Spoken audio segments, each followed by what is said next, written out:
Allez, voilà. Monsieur le ministre Jean-Louis Billon, vous avez vu la maestria d'Awadon Melo. Cette belle leçon qu'Awadon Melo vient de vous donner. Pour dire que quand on est cadre d'un parti politique, il faut savoir déjouer les pièges. Il faut avoir un langage approprié. Il faut avoir une certaine maturité politique. Et ne pas se laisser gagner par sa haine, par ses ambitions. Awadon Melo, quand on l'écoute, quand on l'entend, il le dit de manière subtile qu'il veut être président de la République, qu'il a l'ambition de diriger la Côte d'Ivoire et même qu'il serait le plan B du PPACI. On le sait tous. Et c'est quelqu'un qui est d'un niveau intellectuel pas possible. Voilà pourquoi j'ai une profonde admiration pour ce monsieur-là. Et je l'ai dit, si c'est pour une question idéologique, avec tout ce qu'on a entendu d'Awadon Melo hier, il est le candidat par excellence du PPACI pour l'élection présidentielle 2025. Mais voilà un monsieur qui a battu en brèche tous les pièges d'Ali Diarra-Souba et qui a dit aujourd'hui l'essentiel pour le PPACI, c'est de privilégier l'inscription du nom du président Laurent Gbagbo sur la liste électorale. Que pour eux, c'est une injustice monumentale. Donc il fallait coûte que coûte inscrire le nom du président Laurent Gbagbo sur la liste électorale. C'est ça le champ de bataille. C'est-à-dire qu'il s'est soumis à la décision des militants, il s'est soumis à la décision de son parti politique, de la volonté de ses militants, parce qu'il estime qu'un jour, s'il doit diriger la Côte d'Ivoire, ça sera avec quitus de ses militants. Ça sera via le PPACI ou via le FPI. Donc il est impérieux pour lui de se soumettre à la volonté de ses militants. Mais chose qui n'est pas votre cas. Vous vous érigez contre votre parti politique, vous insultez les cadres de votre parti politique, vous invectivez même le président de votre parti politique. Et vous battez communication même pour le parti au pouvoir qui n'a plus, en tout cas n'a plus rien à faire. N'a plus rien à faire. Vous leur donnez le champ libre d'attaquer le président de votre parti politique. Aujourd'hui, quand on voit les sorties d'Adjoumani, mais c'est dans la logique de ce que vous faites que Adjoumani se permet de sortir sur le président Tidiane Thiam. Donc voilà, pour dire qu'un jour là, si vous deviez être président de la République, ça sera avec la bénédiction du PDCID. Tous ceux que vous invectivez aujourd'hui là, ça sera avec leur bénédiction. Et ça, je pense que vraiment, il vous l'a montré.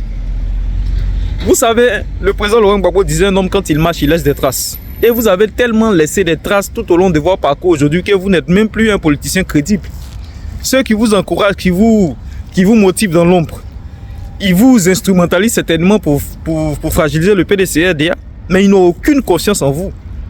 Que ce soit du camp du président Laurent Gbagbo, autant, comme on le dit en Côte d'Ivoire, vous êtes érigé contre son régime. Autant dans Alassane Ouattara, vous êtes érigé encore contre son régime. Et même dans votre appareil politique, vous vous rebellez encore contre les décisions, contre les instances de votre parti politique.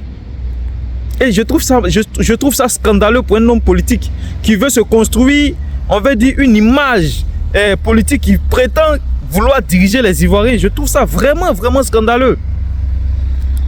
Hein? On a l'impression que vous vous rebellez à chaque fois au système auquel vous appartenez. Mais voilà ce que disait feu Ahmed Bakayoko de vous, l'ex-premier ministre de Côte d'Ivoire. Voilà ce qu'il disait de vous. Écoutons ensemble. Troisièmement, je le dis quand même, je pense que mon collègue et ami est mal placé. Il est mal placé parce que d'abord il est membre du gouvernement, il est ministre du Commerce, sa famille est impliquée dans l'appel d'offres à travers Movis, parce que tout le monde sait que le groupe c'est le groupe Sivom, mais ils ont inversé le nom. Quand vous inversez Sivom, ça s'appelle Movis, c'est son frère qui est le DG. Je trouve que de ce point de vue, ça me gêne, et d'autant plus qu'il a la responsabilité de nous aider à régler ces questions de cherté de vie. Parce que le groupe familial de M. Billon a des positions dominantes dans bien des secteurs, dans bien des filières de l'économie. Vous prenez le sucre, vous prenez l'huile, mais qu'il fasse quelque chose. Est-ce que vous iriez jusqu'à dire, comme quelqu'un, ministre, ça ferme sa gueule ou ça démissionne?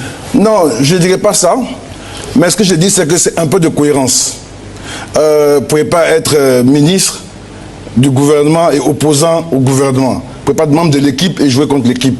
Ça ne fait pas bien. Ensuite, vous ne pouvez pas, dans son cas, hein, et ce qui porte beaucoup de contradictions, être candidat militant du PDCI, candidat du RDR au régional, après, il dit qu'il revient au PDCI. Je pense que, c'est un conseil, hein, il devrait lui-même tirer les conséquences de toutes ces contradictions. Ça donnerait plus de lisibilité à ce qu'il veut faire, à son action, à son agenda.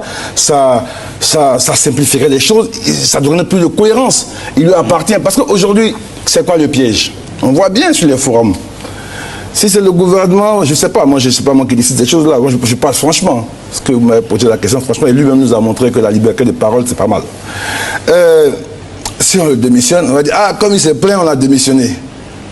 Et s'il ne réussit pas à baisser les prix, il va dire, non, c'est parce qu'il y avait le port. Je trouve que nous met dans une situation embarrassante. Moi, je l'invite à revenir dans l'esprit d'équipe. Nous sommes une équipe autour du Premier ministre. Nous pouvons gérer ces contradictions et faire avancer le pays. Très bien.